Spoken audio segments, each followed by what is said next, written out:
when Tovo said that. Okay, right, drive snowmobile. I'm not entirely sure how a snowmobile would reverse. If it actually, I don't know how a snowmobile works. I mean, how do you think it moves forward? Isn't it just treads? Is a Nah, it's got snowmobile not tread? skis. It's got skis on the front, and I don't know, like a wheel. Oh, it's got like a flat caterpillar track on the rest of its body. Right. So doesn't that just run the other Oh direction? yeah, I'm yeah. guessing. Seems like an irresponsible vehicle, frankly. Okay, let's go down and let's try the other fork.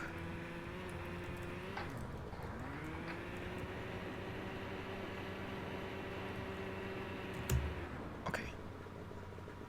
There's like a frozen lake here to my left.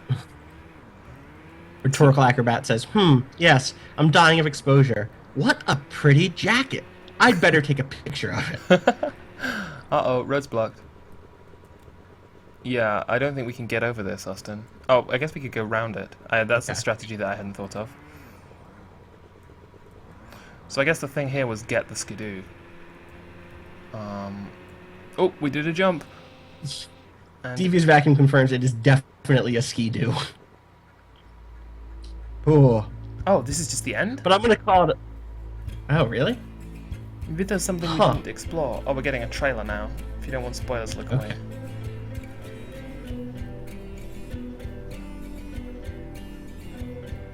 We're getting a trailer that runs at a really low frame rate. Oh, boy.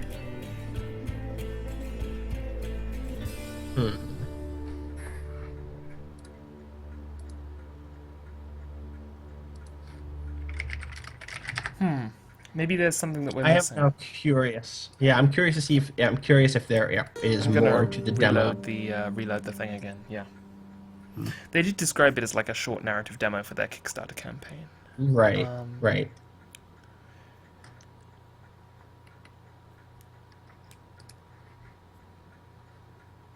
Again, no loading screen here. Everybody in the chat is talking about how they like the "help us" on the screen at the end of the demo. Oh, yeah. I'll re-link the thing, too. Rhetorical Acrobat says there was no... I guess they've already made their point. Rhetorical Acrobat says there was no meat to any of them. Like, you can take pictures, but what does that do? Again, like, this is not just a alpha, this is a demo for an alpha.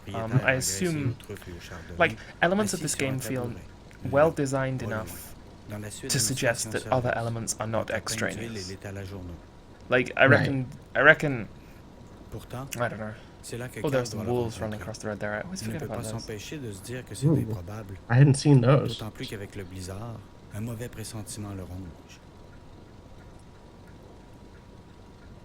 There aren't enough snowy settings in games. But I'm curious. What about it in particular? You were a big fan of you were a big fan of what was the city called at the beginning of GTA 5? Of North Yankton. 3 something? North Yankton. What was it? Oh, North Yankton, right? North Yankton. Yeah, I was a big North Yankton fan, largely because I followed the instructions for that remarkable glitch that let you access a version of it. In multiplayer mode, except the level of detail on it was all completely out of whack because they were only expecting you to see little bits of it. So it felt like this remarkable impressionistic Christmas town. That was one of my most memorable bits of GTA. And of course, Rockstar being Rockstar, they just patched that into oblivion. I believe there's still a way to access it. Right. This also is going to be VR. Yes, this is actually Oculus Rift enabled. The demo is Rift enabled, but I don't have one of those. So and I don't think that my computer could handle Rift and streaming at the same time. Okay, so I got my feet. Oh, there's also... Go ahead. I see. There had also been an Atmosphere demo, I think, that had come out for this previous to this demo, which is interesting. Also, for people who are concerned about this sort of thing, there is a pretty enormous spoiler about halfway down the Kickstarter page. Oh, really? Yes. Like, should I not? I wouldn't. It's pretty big. I don't know. That's a big. I saw it. I saw it. That's a big. That's a pretty big spoiler. Yep. I wish I hadn't known that. Yeah. Anyway. I wanted to join you in knowing it. Is the thing. I once I knew you knew it. Like if someone had told us both not to look, I would have not looked. But knowing that you knew it made me want to know it. Well, Jack. just out of solidarity. Yeah. Okay, right. Yeah. Why'd they put this here? That's they shouldn't have done that. Don't look at this page. Just give them a couple bucks. Also, it's I don't know. Yeah, like their pricing model is really interesting in that you can back at an episodic level and also for the whole series.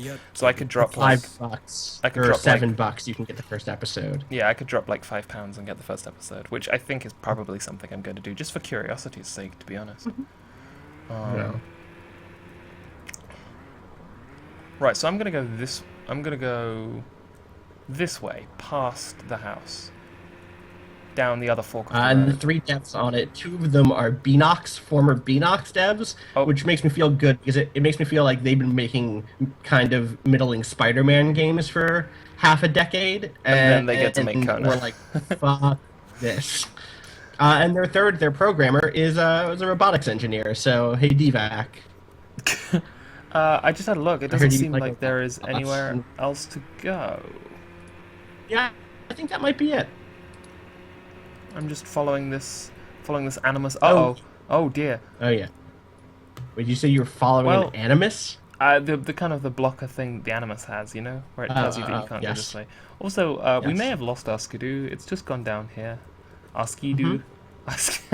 You sure it's skidoo? No, yeah, 100%. Because like skiing, it's like a sea-doo, but for the skiing. Wait, sea-doo is a thing? Yeah, it's like a jet ski brand. Well, we're just gonna freeze to death down here. Okay. Although I have just actually glitched out of the animus, and unfortunately, Foro says, "Who's that big spoiler?" I can just walk on this frozen lake. I've glitched out of the animus. Do that. Let's just do that. Let's just walk on the lake. What if we find the spoiler out here?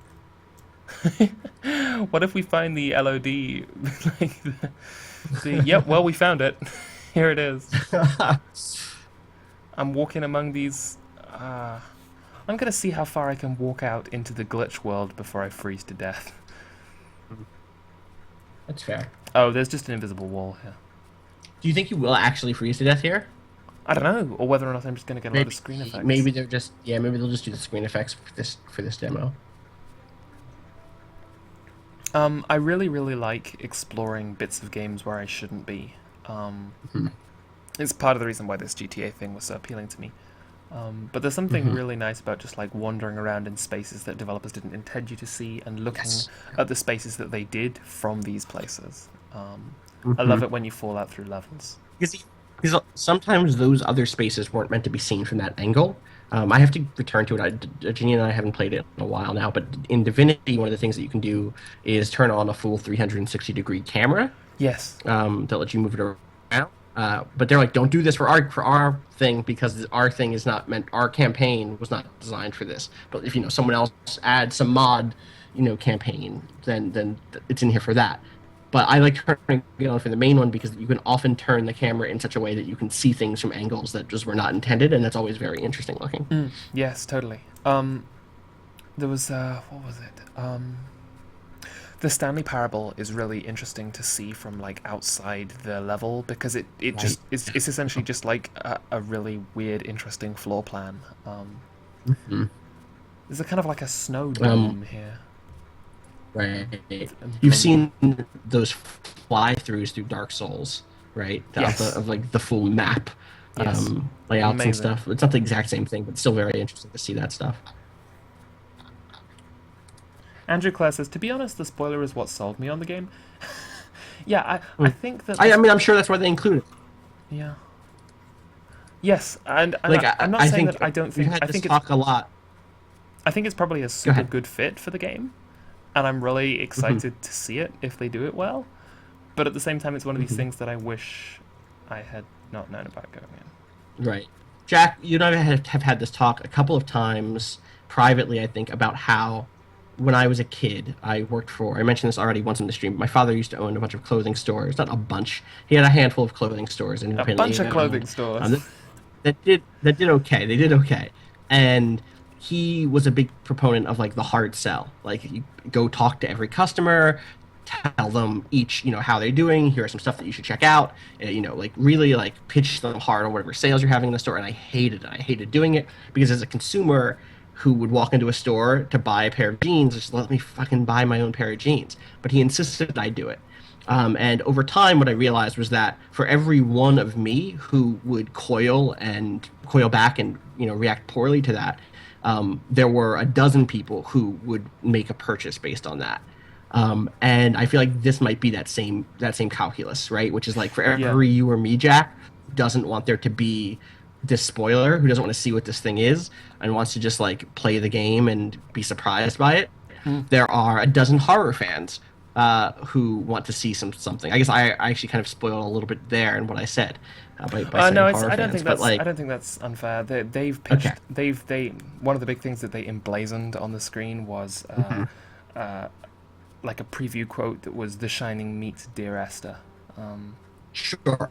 Okay. So then yeah, then I think that showing that thing, showing that element well, probably gets a bunch of fans who are looking for it from that angle. Even though you and I, and I'm sure plenty of people in our audience would have preferred to have not seen it. So it's a tough calculus to make when you pitch stuff like this to a broad audience, especially when it's Kickstarter where you're not going to get any of that money if you don't get all of it. Oh dang! There's like a little lakeside hut down here that we've missed. I blundered upon a lakeside hut. For what it's worth, I hope I never have to work retail again. Soltron says, I sort of agree with Austin. I also hate being that salesy person, but it's important to know how to put yourself into salesman mode. For me, it was important to know how to operate my life so I could never have to do that again. So like, it's important to do it as a survival tactic so I could pay my bills while I was doing that during, college breaks so I could then live during my time at college. Like it was important to be able to go into that mode, no doubt. But like, it's also important to know, hey, I want to get to how can I get to a point where I don't have to do that shit again? I'm sure 5 years from now, if this game goes well and they continue doing well, maybe they'll release this thing where they don't have to show what they showed. Whoa. Oh boy, what'd you find? A weird as hell house. I'm just gonna light the stove in here. Yeah. Is this past the This thing? is like a little lakeside house. It's just got a load of. But is this? No, is this was past? This was kind of like adjacent to the gas station down a little hill. So this is inside the naturally explorable area. A load of drawings pinned up on the wall. Actually, I don't know. Okay. This house is kind of spoilery. Should we just say, well, if they're putting this in the demo, this is the thing we should talk about? Or... Sure. I mean, but what I'm saying is this house past that yellow bar that you broke through? Nope. Okay, then yeah, let's talk about it. There wouldn't be anything past the yellow bar, because that's like... Okay. Well... Was that little bit of snow that just ran through the house? What was that? It was a snow... It was a snow glitch. I mean, I assume it was a snow glitch. We got some newspaper here. I'm just lighting the stove. There's like a wood pile. I'm looking for a log. Help light the stove with. His like inspect drawing is totally a thing. There's no log here. Do you have your there it is. I got it. Yep.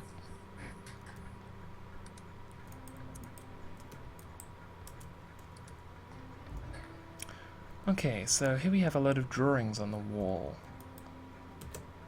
Carl always admired good artists. During the Korean War, his brothers-in-arms could draw realistic portraits of people he only saw briefly on the battlefield. That's all it says.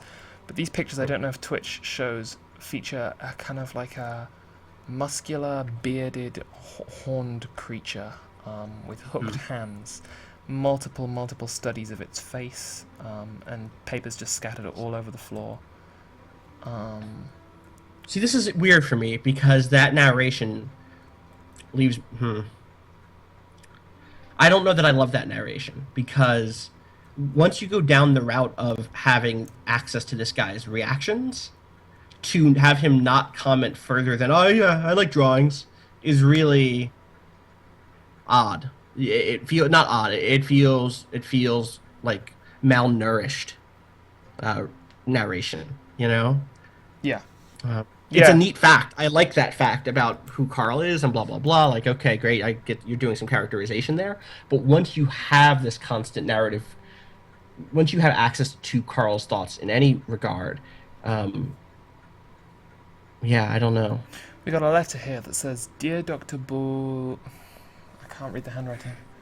Looks like Beaujard or Beaujard. My new medication is Bourgeoisie. You're Dr. Bourgeoisie. Yeah. My new medication is causing me hallucinations. I hear weird sounds. I see things I dare not to go out anymore." I really love the way there's no comma or punctuation in that sentence. I'm serious. Okay.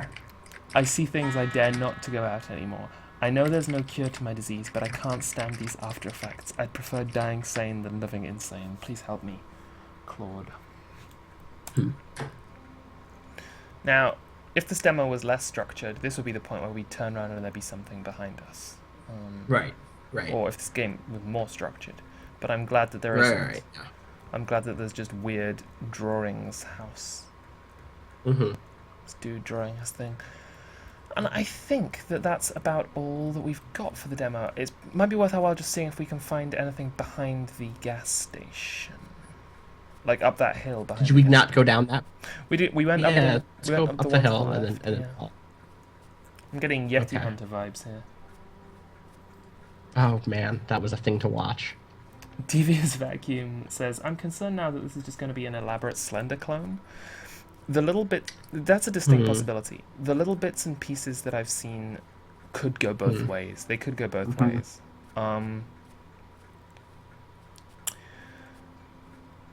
The way they talk about the creature kind of suggests that it's more just like, hey, it's a part of the story, rather than like it's a Slendery mechanic. But I don't. It's hard to tell. Yeah.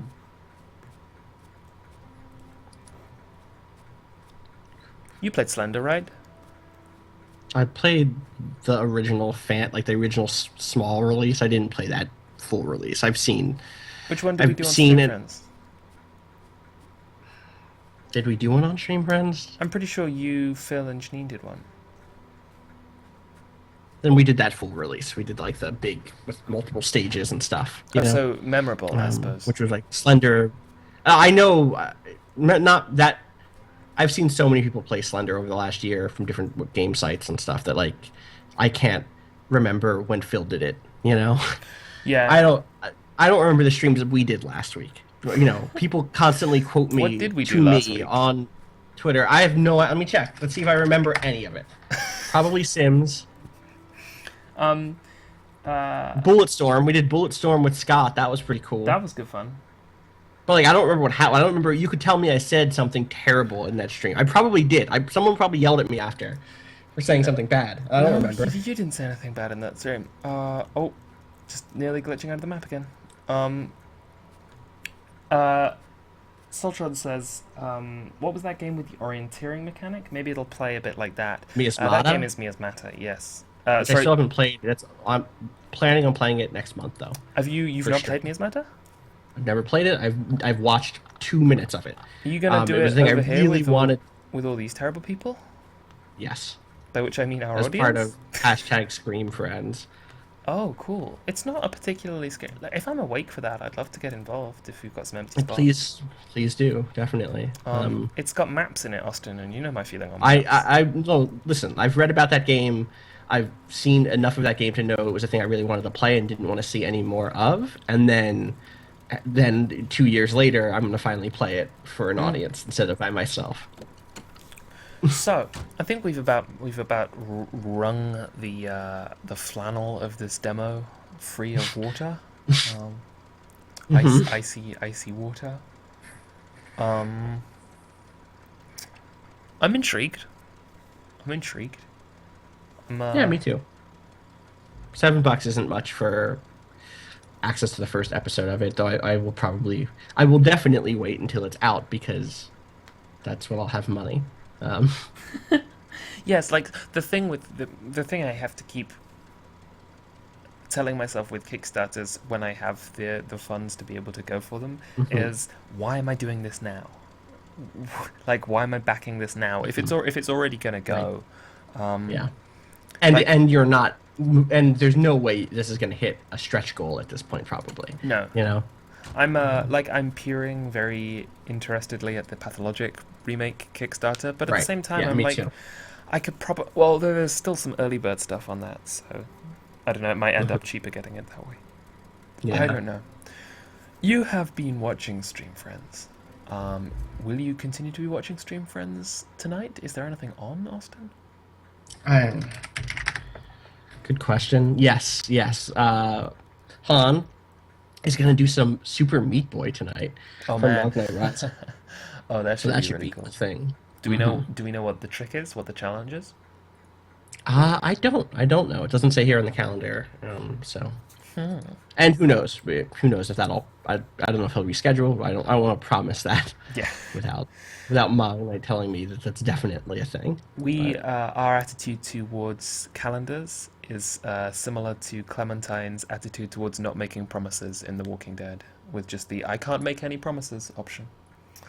You know what it is? Here's No, go on. I spent a lot of time in my life making promises to attend social events and to basically be a good friend, and then flaking out. Like, I spent the majority of my early 20s as an incredible flake. The majority of my 20s, let's say.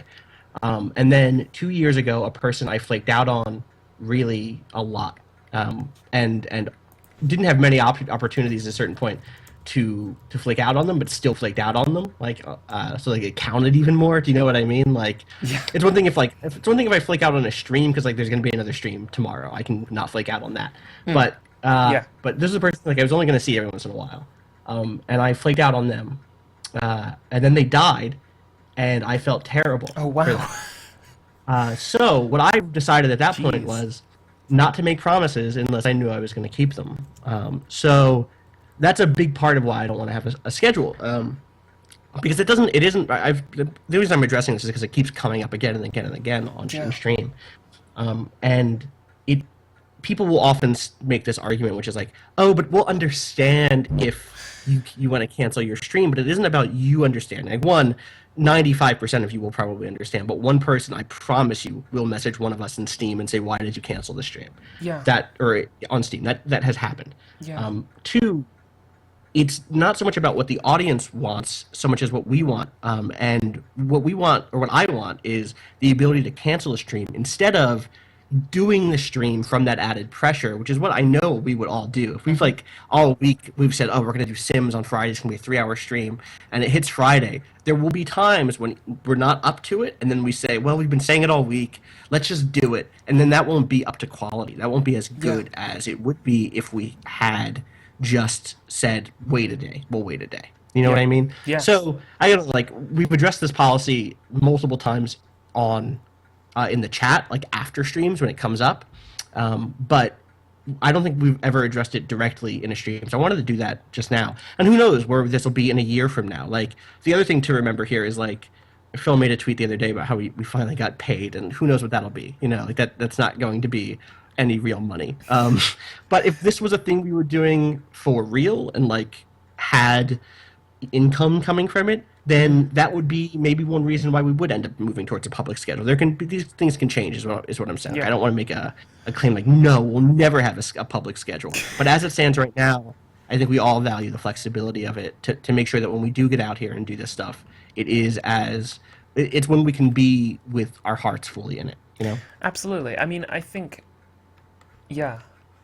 I something that I really love about being part of Streamfriends is that it feels that a hell of a lot of the time there's a really nice dynamic that comes about from not having directly planned and made open-R plans for the next 3 weeks or something. Exactly. It We kind do of- plan things. Let me tell you, October is going to be a whole thing.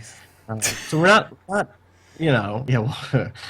we're not opposed to planning things and giving you big pictures of stuff. I can tell you that we have a really cool thing coming out in the next couple of weeks that Jack, Art, Allie, Keith, and Nick and I recorded over the last week.